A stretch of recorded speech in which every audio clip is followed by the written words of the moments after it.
Hello friends, welcome back to our YouTube channel Electrical Mitra Telugu. So already మనం previous లెక్చర్లో compensation theorem గురించి discuss చేసాము. అంటే statement discuss చేసాము, అలానే ఒక ప్రాబ్లం అయితే సాల్వ్ చేసి మనం కంపెన్సేషన్ థియరం అంటే ఏంటని అర్థం చేసుకున్నాం. సో లాస్ట్ క్లాస్లో ఏం చెప్పానంటే కంపెన్సేషన్ థియరం యూజ్ చేసే బదులు మీరు నార్మల్గా చేసినా సరే కావాల్సిన బ్రాంచ్లో కరెంట్ ఈజీగా వచ్చేస్తుంది కదా, రెసిస్టెన్స్ చేంజ్ చేసినా సరే ఇది ఏంటి దీని యొక్క ఉపయోగం అని చెప్పేసి మనం కన్క్లూడ్ చేసాం. సో అయితే ఈరోజు మన క్లాస్లో జస్ట్ కాంపెన్సేషన్ థియరం యొక్క బేసిక్ అప్లికేషన్స్ ఏంటి అని చెప్పేసి చూద్దాం. ఇది ఎక్కువసేపు ఉండదు, జస్ట్ మాక్సిమం 5 to 6 minutes లో మన వీడియో అయితే క్లోజ్ అయిపోతుంది. సింపుల్ అండి. మనం ఫస్ట్ అప్లికేషన్ చూసుకుంటే బ్రిడ్జెస్ యొక్క సెన్సిటివిటీ అనాలిసిస్ ని ఐడెంటిఫై చేయడానికి యూజ్ అవుతుంది. ఏంటి సెన్సిటివిటీ అనాలిసిస్ ఆఫ్ బ్రిడ్జెస్? మనం ఆల్రెడీ మన బీటెక్ లో కానీ డిప్లొమాలో కానీ మెజరింగ్ ఇన్స్ట్రుమెంట్స్ లో డిఫరెంట్ బ్రిడ్జెస్ మనం నేర్చుకుంటాం. అలానే అవి మనం ల్యాబ్స్ లో కూడా లాబొరేటరీస్ లో కూడా బ్రిడ్జెస్ డిజైన్ చేసి ఆ బ్రిడ్జెస్ లోని ఒక కాంపోనెంట్ చేంజ్ అయితే అవుట్పుట్ ఏ విధంగా చేంజ్ అవుతుంది, ఆ బ్రిడ్జ్ యొక్క సెన్సిటివిటీ ఏంటి, అవుట్పుట్ టు ఇన్పుట్ రేషియో ఎలా ఉంటుంది, బ్రిడ్జ్ లో ఏ పారామీటర్ ఒకవేళ బ్రిడ్జ్ బ్యాలెన్స్డ్ అవ్వడానికి కావాల్సిన ప్రాసెస్ ఏదైతే ఉందో మనం ఆల్రెడీ మనం బీటెక్ ల్యాబొరేటరీస్ లో గట్టా చేసి ఉన్నాము. And bridges different types of bridges గురించి మనం చదివాం కదా. సేమ్ అదే ఇక్కడ ఏంటంటే ఈ కంపెన్సేషన్ థియరం అక్కడ ఎలా హెల్ప్ అవుతుందంటే స్మాల్ నెట్వర్క్ లో స్మాల్ చేంజెస్ ఇన్ బ్రాంచెస్ లో, like suppose wheat stone bridge తీసుకున్నాం అనుకోండి, అక్కడ సెన్సార్ మెజర్మెంట్స్ లో మనకి వీట్ స్టోన్ బ్రిడ్జ్ యూజ్ చేయడానికి హెల్ప్ అవుతుంది కదా. సో ఏదంటే పర్టికులర్ బ్రాంచ్ లో కానీ లేకపోతే ఆ పర్టికులర్ బ్రాంచ్ లో కరెంట్ కానీ లేకపోతే వోల్టేజ్ కానీ చేంజ్ అయితే వాటి ద్వారా వచ్చే ఎర్రర్స్ ని ఈజీగా ఐడెంటిఫై చేయడానికి ఆ, మనకి ఈ కంపెన్సేషన్ థియరం అయితే హెల్ప్ అవుతుంది. ఎర్రర్స్ ఫైండ్ చేసి అంతే. సో నథింగ్ బట్ చేంజెస్ నుంచి వచ్చే ఎర్రర్స్ ని క్యాలిక్యులేట్ చేయడానికి కంపెన్సేషన్ థియరం యూజ్ చేసి మనం బ్రిడ్జెస్ లో క్యాలిక్యులేట్ చేయొచ్చు. సో మనం నెక్స్ట్ సెకండ్ అప్లికేషన్ గురించి చూసుకుంటే కాంపోనెంట్ టాలరెన్సెస్ ని మనం అనలైజ్ చేయొచ్చు. కాంపోనెంట్ టాలరెన్సెస్ అంటే ఏంటి? కాంపోనెంట్స్ అంటే ఏంటి? రెసిస్టర్, కెపాసిటర్ ఇలాంటివి మన ఎలక్ట్రానిక్ ల్యాబ్స్ లో మనం యూజ్ చేస్తాం కదా. సో ఏంటంటే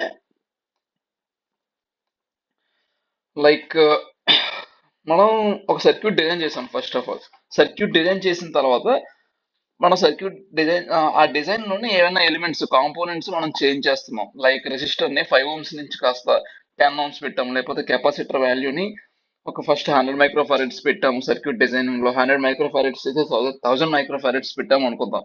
సో ఇప్పుడు ఏంటంటే ప్రతి ప్రతి స్టెప్ లోని లేదా ప్రతి కాంపోనెంట్ కి లైక్ ఫస్ట్ 100 ohms కి ఎంత వచ్చింది, లేకపోతే 110 ohms కి ఎంత వచ్చింది, ప్రతి కాంపోనెంట్స్ కి మనం క్యాల్కులేట్ చేయకుండా విత్ ఇన్ ఆ చేంజెస్, సపోజ్ 100 ohms తీసి 110 ohms పెట్టాం అంటే ఆ 10 ohms వల్ల వచ్చే ఎఫెక్ట్ ఏంటి అంటే మనం ఇప్పుడు 10 ohms 100 ohms ని 10 ohms గా మార్చేమని చెప్తున్నాం కదా.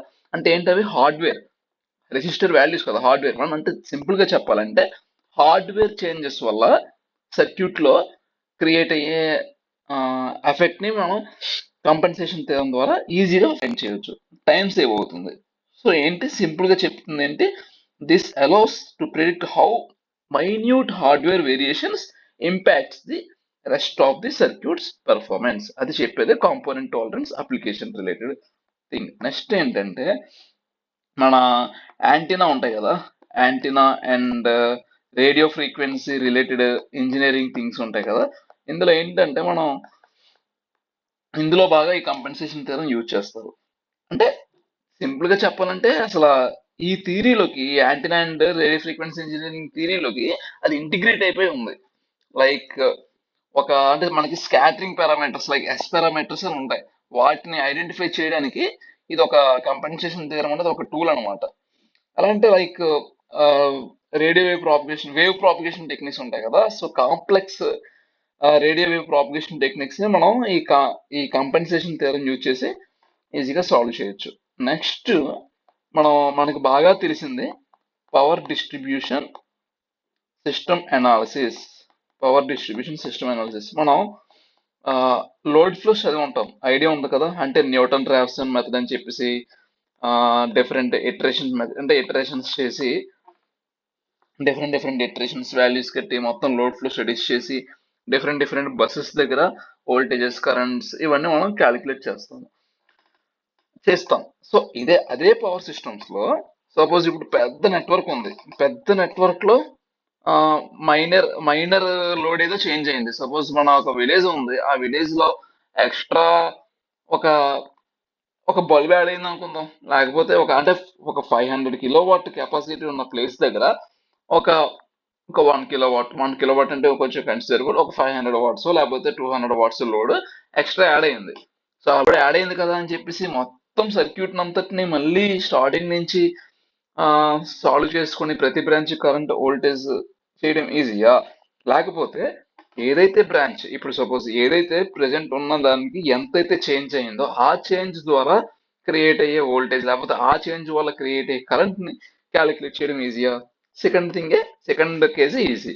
అదే మనకి కంపెన్సేషన్ థియరం చేసి పెడుతుంది. కాకపోతే ఈ థియరం అన్నది మనం అంటే along with other theorems like super position theorem, ఇలాంటి థియరమ్స్ తో పాటు మనం ఈ కంపెన్సేషన్ థియరం యూజ్ చేసి చిన్న చిన్న పారామీటర్స్ చేంజెస్ వల్ల వోల్టేజ్ డ్రాప్ అనేది నెట్వర్క్ లో ఎలా ఎఫెక్ట్ అయింది, లేకపోతే పవర్ లాస్ కంప్లీట్ గ్రిడ్ లో ఎలా పవర్ లాస్ ఎపేర్ అయింది అన్నది మనం తెలుసుకోవచ్చు. నెక్స్ట్ అప్లికేషన్ చూసినట్లయితే మన కంట్రోల్ సిస్టమ్స్ లో యూజ్ అవుతుంది. కంట్రోల్ సిస్టమ్స్ అండ్ ఇన్స్ట్రుమెంటేషన్ అని ఒక అప్లికేషన్ ఉంటుంది. ఆ అప్లికేషన్ లో మనకి హెల్ప్ అవుతుంది. ఒక అప్లికేషన్ అంటే ఏదో మొబైల్ యాప్ కాదండి, యూజేజ్ గురించి చెప్తున్నాను. ఈ థియరం ఎలా హెల్ప్ చేస్తుంది అంటే మనకి స్టడీ షీట్ ఎర్రర్స్ ని ఐడెంటిఫై చేయడానికి హెల్ప్ చేస్తుంది. ఏంటి ఈ కంపెన్సేషన్ థియరం అనేది కంట్రోల్ సిస్టమ్స్ అండ్ ఇన్స్ట్రుమెంటేషన్ లో మనకి స్టడీ షీట్ ఎర్రర్స్ ని, అంటే మన కంట్రోల్ సిస్టమ్స్ లోనే మనకి స్టడీ షీట్ ఎర్రర్ అని చెప్పేసి మనం ట్రాన్స్ఫర్మేషన్ తీసుకొని డిఫరెంట్ క్యాలిక్యులేట్ చేసి ఫైనల్ గా సిస్టమ్ అన్నది డిజైన్ చేసిన తర్వాత స్టడీ షీట్ ఎర్రర్ ఎంత ఉండొచ్చు అని మనం చూస్తాం కదా. సో ఇదేంటంటే మనకి స్టడీ షీట్ ఎర్రర్స్ ని ఇన్స్ట్రుమెంట్స్ ఈ నెట్వర్క్ లోకి ఇన్సెర్ట్ చేసి రిక్వైర్డ్ కంపెన్సేషన్ వోల్టేజెస్ ని మనం తీసుకొని ప్రాపర్ గా మ్యాథమెటికల్ గా స్టడీ షీట్ ఎర్రర్స్ అయితే యూజ్ చేయడానికి ఈ control systems and instrumentation application లో హెల్ప్ అవుతుంది. సో ఇవేనండి మనకి కంపెన్సేషన్ థియరం యొక్క అప్లికేషన్స్ అంటే. బట్ ఎగ్జామ్స్ పరంగా, కాంపిటేటివ్ ఎగ్జామ్స్ పరంగా చూసుకుంటే ఈ థియరంకి వెయిటేజ్ తక్కువ ఉంది. ఓకే, బట్ అప్లికేషన్ ఓరియంటేషన్ లో చూసుకుంటే కంపెన్సేషన్ థియరం చాలా మంచి రోల్స్ ప్లే చేస్తుంది. సో ఇక్కడతో మన క్లాస్ అయితే క్లోజ్ చేస్తున్నాను. Thank you for watching this lecture until the end of the video. మీకు ఏమైనా డౌట్స్ ఉంటే కామెంట్ బాక్స్ లో పోస్ట్ చేయండి, సో దట్ ఆ కామెంట్స్ చూసి నెక్స్ట్ వీడియోలో ఇంప్రూవ్మెంట్స్ చేయడానికి నేను హెల్ప్ చేస్తాను. And please like, share and don't forget to subscribe. Once again, thank you.